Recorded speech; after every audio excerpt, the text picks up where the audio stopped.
इस deep dive में स्वागत है।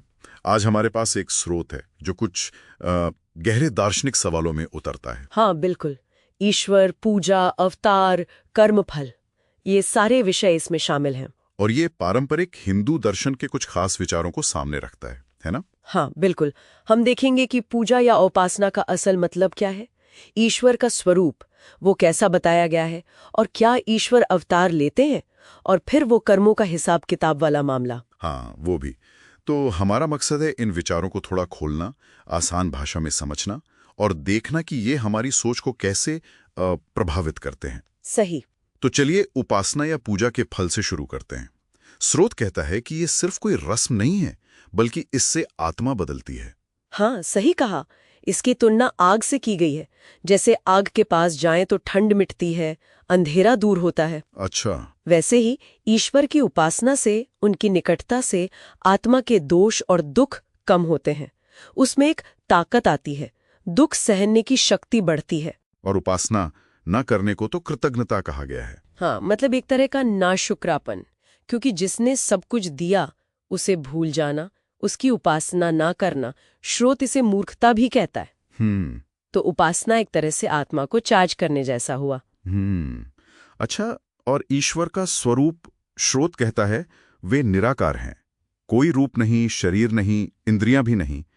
ये बात थोड़ी मतलब सोचने वाली है। फिर वे सब कुछ करते कैसे हैं? हाँ, ये एक दिलचस्प नुक्ता है। देखिए, स्रोत के मुताबिक ईश्वर को काम करने के लिए हमारी तरह हाथ पैर या देखने सुनने के लिए आँख कान की जरूरत है ही नहीं। जरूरत ही नहीं है। नहीं, उनकी शक्ति, उनका सामर्थ्य ही ऐसा है कि वे बिना इन अंगों के सब कुछ जानते हैं, देखते हैं, सुनते हैं और करते भी हैं। अच्छा। हाँ, उनमें ज्ञान, बल, क्रिया ये सब स्वाभाविक है, किसी बाहरी चीज पर निर्भर नहीं।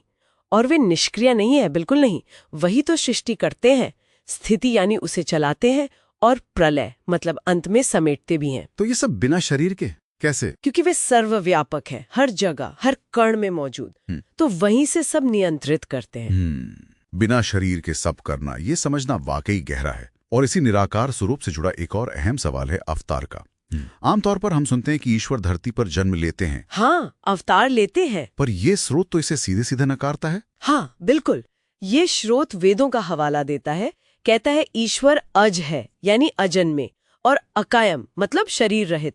तो फिर उनके जन्म लेने या अवतार लेने का सवाल ही नहीं उठता। लेकिन फिर वो कंस और रावण जैसे दुष्टों का नाश कैसे हुआ, अगर ईश्वर आए ही नहीं धरती पर? सही सवाल है। देखिए, तर्क ये दिया गया है कि जो ईश्वर बिना शरीर धारण किए पूरी कायनात बना और मिटा सकता है, उसके लिए कंस रावण जैसे लोग वो क्या है, चींटी बराबर। वो तो सर्वव्यापक है, हर जगह है, उनके शरीरों के अंदर भी मौजूद है। तो जब चाहे उन्हें अंदर से ही खत्म कर सकता है। इसके लिए उसे जन्म लेने की क्या जरूरत है? मतलब आने की जरूरत नहीं, वो पहले से ही वहां है। एग्जैक्टली। एक और तर्क भी है, जैसे अनंत आकाश किसी छोटे से गर्भ में नहीं समा सकता, है ना? नहीं आ सकता। वैसे ही अनंत असीम परमात्मा का जन्म लेना संभव नहीं है। आना जाना तो वहां होता है जहां कोई पहले से ना हो। ईश्वर तो हर जगह है। तो फिर ईसा या अन्य पैगंबर? स्रोत उन्हें भी ईश्वर का अवतार नहीं मानता। उन्हें राग, द्वेष, जन्म मरण वाले मनुष्य ही मानता है। अच्छा, तो ईश्वर की सर्वव्यापकता ही अवतार की जरूरत को खत्म कर देती है। दिलचस्प। अब एक और मुश्किल सवाल पे आते हैं, पाप और क्षमा। कई परंपराएं मानती हैं कि ईश्वर पाप माफ कर देते हैं, पर यह स्रोत कहता है नहीं, ऐसा नहीं होता। क्यों भला? यहाँ न्याय की बात आ जाती है। स्रोत का कहना है कि अगर ईश्वर पाप माफ करने लगेंगे तो फिर उनका न्याय कैसे रहेगा? न्याय तो नष्ट हो जाएगा। हाँ, ये बात तो है। और लोग फिर पाप करने से डरेंगे क्यों? उन्हें लगेगा कि चलो पाप कर लो, बाद में माफी मांग लेंगे, मिल जाएगी। इससे तो पूरी व्यवस्था ही बिगड़ जाएगी। सही कहा। तो ईश्वर का काम कर्मों का ठीक ठीक यथानुसार फल देना है, माफ करना नहीं। यानी कर्म का फल तो भोगना ही पड़ेगा, कोई शॉर्टकट नहीं है। तो फिर इसमें हमारी मतलब जीव की क्या भूमिका है? क्या हम बस ईश्वर की कठपुतली है? नहीं नहीं, बिल्कुल नहीं। यहीं पर स्वतंत्रता और परतंत्रता का विचार आता है, जो बहुत महत्वपूर्ण है। स्वतंत्रता और परतंत्रता कैसे? स्रोत कहता है कि जीव यानी हम सब अपने कर्म करने में स्वतंत्र हैं। हमें पूरी आजादी है कि हम क्या चुनें, अच्छा करें या बुरा। अच्छा, चुनने की आजादी है। हाँ, लेकिन उसका नतीजा क्या होगा, यानी फल भोगने में हम ईश्वर की व्यवस्था के अधीन हैं, पर तंत्र हैं। वहां हमारी मनमानी नहीं चलती कि फल कैसा मिले। समझ गया, मतलब एक्शन हमारी मर्जी, पर रिएक्शन वो नियम के हिसाब से होगा। बिल्कुल सही। और ये आजादी जरूरी भी है।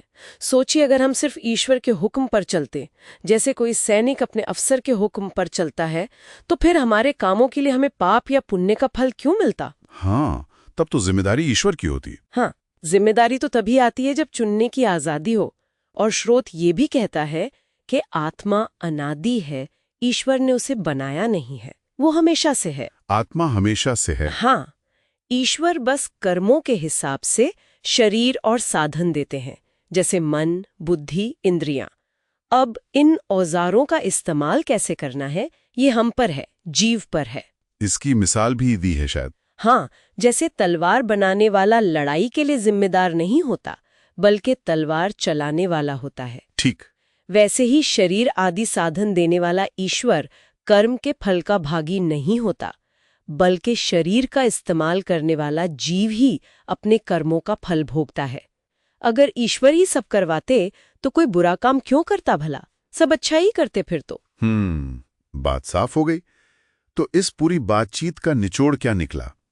एक तो उपासना आत्मा को ताकत देती है। हाँ। दूसरा, ईश्वर एक निराकार, सर्वव्यापक, सर्वशक्तिमान चेतना है, उसका कोई अवतार नहीं होता। सही। तीसरा, कर्म का न्याय अटल है, माफी नहीं मिलती, फल भोगना पड़ता है। बिल्कुल के लिए। हाँ, ये दर्शन व्यक्तिगत जिम्मेदारी पर बहुत जोर देता है ना?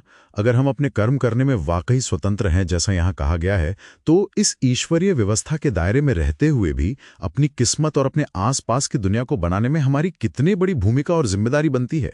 जरा सोचिए।